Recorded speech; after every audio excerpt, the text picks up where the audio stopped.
Friends ඔයාලා එකතු වෙලා ඉන්න අද අපි අලුත් වීඩියෝ එකත් එක්ක අද අපිට කතා කරලා තියෙන්නේ ටාස්ක් 15 එක අපේ ස්කිල් ෂොප් ප්‍රොජෙක්ට් එකේ. ඒකෙදි අපිට කතා කරන්න තියෙන්නේ කොහොමද responsive seller store page එකක් ඩිසයින් කරගන්න කියලා HTML, CSS, JavaScript and Tailwind පාවිච්චි කරලා. අපි බලමු කොහොමද අපේ ඩිසයින් එකේ අවුට්පුට් එක කොහොමද කියලා. අපි ඊට පස්සේ කෝඩ් එක පැත්තට යමු. මම ලොග් වෙලා ඉන්නේ අපේ ස්කිල් ෂොප් ප්‍රොජෙක්ට් එකට. ඒකෙන් මම මගේ ප්‍රොෆයිල් තියෙන එක ක්ලික් කරලා ඩෑෂ්බෝඩ් කියන එකට යනවා. මේ ඩෑෂ්බෝඩ් එකේ උඩ තියෙනවා ටැබ් තුනක්. ඩෑෂ්බෝඩ්, පබ්ලික් ස්ටෝර්, මැසේජ් කියලා. ඒකෙන් පබ්ලික් ස්ටෝර් කියන එක තමයි අද අපි කතා කරන්නේ. මේක තමයි අද අපිට කතා කරන්න තියෙන කොටස. ඒකෙදි මම ඉස්සෙල්ලාම අපේ header එක ලින්ක් කරගෙන තියෙනවා. ඊට පස්සේ මෙතන ටැබ් තුන තියෙනවා. ඊට පස්සේ මෙතන ටයිටල් එකක්, පොඩි පැරග්‍රාෆ් එකක්. ඊට පස්සේ මෙතන ස්කිල් එකක් ඇඩ් කරන බටන් එක. ඊට පස්සේ මෙතන සෝට් කරලා තියෙනවා මගේ ප්‍රොඩක්ට් එක. ඊට පස්සේ මෙතන තියෙන ස්කිල් ගාන ෂෝ කරලා තියෙනවා. ඊට පස්සේ අපේ ඩේටාබේස් එකට ඇඩ් වෙලා තියෙන ස්කිල් ඔක්කොම මෙතන ඩිස්ප්ලේ කරලා තියෙනවා. page nation එක. ඒක අපිට edit කරන්න පුළුවන්, activate deactivate කරන්න පුළුවන්. එතකොට අපේ product එකේ level එක පෙන්වනවා මෙතන. ඊට පස්සේ මෙතන උඩින් active ද inactive ද කියලා පෙන්නනවා. ඊට පස්සේ product එකේ title එක තියෙනවා, description එක තියෙනවා. ඒකට enroll වෙලා ඉන්න customers ලා ගන්න පෙන්නනවා. ඊට පස්සේ මෙතන rating ගන්න පෙන්නනවා. මම අපේ ස්කිල් ඔක්කොම මෙතන මම ෂෝ කරලා තියෙනවා පේජ් එක. මෙතන next බටන් එක ක්ලික් කරාම මේක ඊළඟ පේජ් එකට යනවා. ඒ වගේම මෙතන previous කියන එක ගිහුවාම previous එකටත් යනවා. ඒ වගේම last එක ගිහුවාම last එකට redirect වෙලා යනවා. ඊට පස්සේ මම මෙතන අපේ footer එක link කරගෙන තියෙනවා. footer එකේ අපේ සාමාන්‍ය දේවල් ඔක්කොම වගේ තියෙනවා. අපි බලමු මේක responsive ද නැද්ද කියලා. මම ඒක බලන්න right click කරලා inspect එකට යනවා. ඒකෙ මෙතන dimension එකෙන් මම responsive කියන එකට select කරනවා. ඒකෙන් මම මේක drag and drop කරලා පෙන්නනවා ඔයාලට. screen size එක පොඩි වෙන්න අපේ project එකේ size එකත් පොඩි වෙනවා. ඒක තමයි responsive කියන්නේ. අපි දාලා බලමු මේක iPhone 12 Pro එකට. මේ තියෙන iPhone 12 Pro එකේ display කරන එක. ඒ වගේම අපි දාලා බලමු iPad mini එකට. මේ තියෙන iPad mini එක. ඒ වගේම අපි Galaxy Z Fold 5 එකට දාමු. මේ තියෙන්නේ ඒක. අපි තව එකක් බලමු. S20 Ultra එකට දාලා බලමු. මේ තියෙන එක. ඔයාලට පේන එක fully responsive project එකක්. අපි දැන් යමු අපේ කෝඩ් එක පැත්තට. මේ තියෙන්නේ මගේ Visual Studio Code එකේ මගේ skill shop project එක. ඒකේ මම ඕපන් කරගෙන තියෙනවා seller-dashboard.php කියන ෆයිල් එක. මම මේක පොඩ්ඩක් zoom කරන්නම්.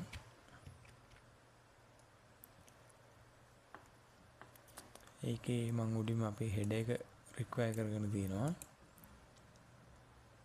ඊට පස්සේ මෙතන backend එක පැත්තේ තියෙන එක අපි වෙන වීඩියෝ එකකින් කතා කරමු. මම පල්ලෙහාට යනවා මගේ design එක පැත්තට.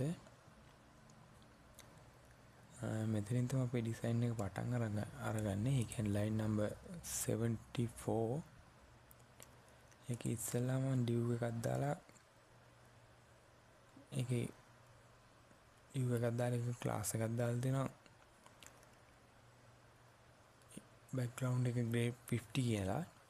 ඒ වගේම තව div දාලා div එකක් දාලා තියෙනවා. ඒ div එකකට tau div එකක් තියෙනවා. ඊට පස්සේ anchor tag තුනක් දාලා තියෙනවා. මම අර ඔයාලට කලින් පෙන්නපු ටැබ් තුන ලින්ක් කරගන්න.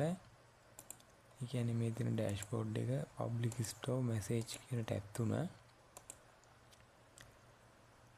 ඊට පස්සේ මම මෙතන PHP එකක් කරා අපේ ඩෑෂ්බෝඩ් එක, ඒ කියන්නේ ඩෑෂ්බෝඩ් එක ක්ලික් කරාද කියලා බලලා තිනවා. ක්ලික් කරා නම් ඩෑෂ්බෝඩ් කියන එක ඩිස්ප්ලේ කරන්න කියලා තියෙන්නේ. අද අපිට කතා කරන්න තියෙන්නේ මේක නෙමෙයි. අපිට කතා කරන්න තියෙන්නේ මේ ටැබ් එක. ඒ කියන්නේ ටැබ් එක තමයි ස්ටෝර් ෆොන්ට් කියන ටැබ් එක. ඒක මම ඉස්සෙල්ලාම සෙක්ෂන් දාලා තියෙනවා. ඒකේ බෑග්ග්‍රවුන්ඩ් එක white, shadow එක small කියලා දාලා, sm කියන්නේ small ඒක දාලා තියෙනවා. ඊට පස්සේ තව div එකක් දාලා තියෙනවා. max width එක 7xl, margin එක left එක right එකයි auto දාලා තියෙනවා. padding එක 4. ඒ වගේම div class එකක් දාලා ඒක flex කරලා ඒ වගේ පොඩි පොඩි class එකක් දාලා තියෙනවා. ඊට පස්සේ to tag එක මම අපේ US top 1 කියන title එක display කරලා තියෙනවා. ඒ වගේම paragraph tag එකකුත් තියෙනවා. ඊට පස්සේ මම මෙතන anchor tag එකක් දාලා අපේ product register.php කියන page එක link කරගෙන තියෙන අපේ skill add කරන button එකට. ඊට පස්සේ අපේ ඊළඟ section එක පටන් ගන්න තියෙනවා. ඒකේ තමයි අපේ product එකේ product sorting part එක වෙන්නේ. ඒකෙත් මම div tag 3ක් දාලා තියෙනවා. ඊට පස්සේ label එකක් දාලා තියෙනවා sort by කියලා. ඊට පස්සේ අපේ sorting එක select කරන්න ඕන option 5 තියෙනවා. ඒ කියන්නේ newest first එක, price low to high, price high to low, highest rating and most customers කියන එක. ඊට පස්සේ තව යටින් තව div එකක් දාලා තියෙනවා showing කියලා. ඒකින් වෙන්නේ අපි show කරලා තියෙන stock one product ගන්න අපිට යටින් ඒ කියන්නේ මේක showing, ඒ කියන්නේ show කරන skill ගන්න කොච්චරද කියලා අපි display කරන එක. ඊපස්සේ මෙතන page PHP වලින් අපි database එකේ තියෙන product ටික අපි stock one එකට fetch කරගෙන තියෙන ටික fetch කරගත්ත design එක. ඒකෙත් මම design එකක් දාලා අපි ඉස්සෙල්ලාම stock font එක as product කියලා දාලා තියෙනවා dollar products. ඊට පස්සේ මම අපේ product එකේ image එක අරගෙන තිනවා. එතකොට image එකක් නැත්තම් no image කියලා අපි display කරනවා. ඊට පස්සේ මම product එක active ද inactive ද කියලා බලලා තිනවා.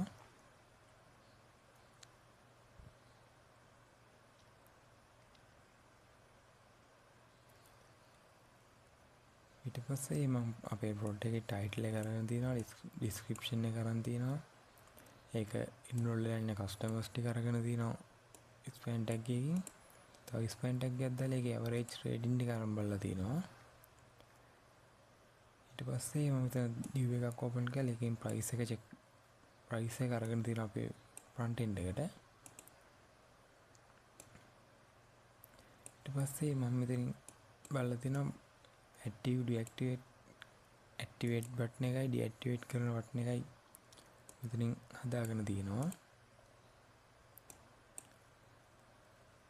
ඊට පස්සේ මේ තියෙන අපේ pagination part එක අපි ඒක කලින් කතා කරා.